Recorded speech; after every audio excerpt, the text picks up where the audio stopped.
Halo semua, perkenalkan aku Oksaliandra Azahra dengan NIM 151190070 dari mata kuliah Politik Luar Negeri Cina kelas A akan menjelaskan mengenai kekuasaan Xi Jinping. Sebelumnya udah pada tahu belum Xi Jinping ini siapa? Nah, kalau misalkan belum dan kepo nih kenapa kok kita ngomongin kekuasaannya si Xi Jinping ini, tonton terus ya videonya. Xi Jinping merupakan Presiden Cina ke-7 yang mengawali masa kepemimpinannya pada pemungutan suara dalam pertemuan parlemen Cina tahun 2012. Xi terpilih sebagai Sekretaris Jenderal Partai Komunis Cina dan juga sebagai Ketua Komite Militer Sentral Republik Rakyat Cina. Yang kemudian pada tahun 2013 Xi Jinping menempati posisi sebagai Presiden Republik Rakyat Cina dan hingga saat ini telah menjabat selama 2 periode yang apabila berdasarkan dengan Konstitusi Rakyat Cina tahun 1982, maka masa jabatannya akan berakhir pada tahun 2023 mendatang. Selanjutnya, kenapa sih kok Xi Jinping bisa dianggap sebagai pemimpin Cina yang paling berkuasa setelah Mao Zedong? Padahal Mao Zedong sendiri adalah pendiri Republik Rakyat Cina. Nah, alasannya mengapa Xi Jinping diakui sebagai pemimpin Cina yang paling berkuasa adalah karena Presiden Xi adalah pemimpin Cina ketiga yang setelah Mao Zedong dan Deng Xiaoping yang berhasil memasukkan hasil pemikirannya ke dalam konstitusi Cina.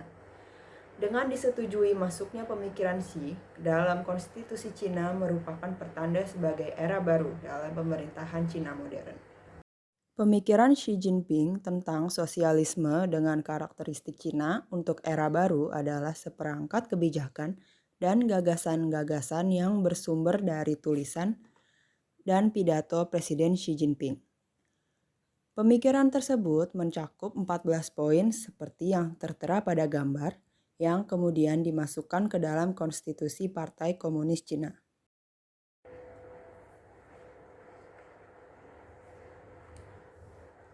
Cakupan dalam poin-poin pemikiran tersebut tidak hanya meliputi kebijakan politik dalam negeri Republik Rakyat Cina saja, akan tetapi juga meliputi kebijakan luar negeri Cina yang akan membawa Cina sebagai kekuatan negara yang berpengaruh dalam skala internasional sehingga dapat memperluas kekuasaan Xi Jinping dalam kancah dunia global, seperti yang diterangkan dalam video berikut ini.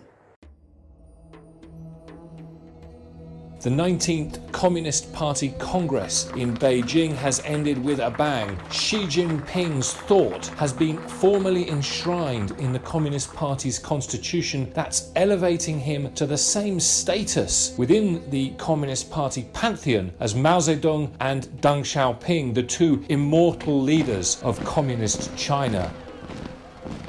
Xi Jinping thought is not a radical departure from previous Communist Party practice in China. It's building on consensus positions that were developed before Xi Jinping came to power, but it is implementing them with a new force, a new vigor. Xi Jinping wants the Communist Party to be the preeminent, unchallenged leader in every aspect of Chinese society, the economy, culture, even religion in China. The party's the boss, and no one should question that. He also wants China to take its place as a global power, to have its voice heard on the world stage, backed by a much more powerful military. It's a nationalist message of the Chinese dream, the great rejuvenation of the Chinese nation that Xi Jinping is proposing here.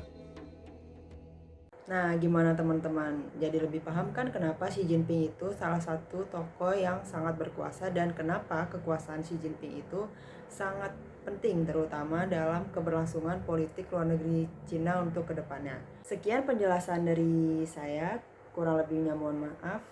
Sampai jumpa di video berikutnya, dadah.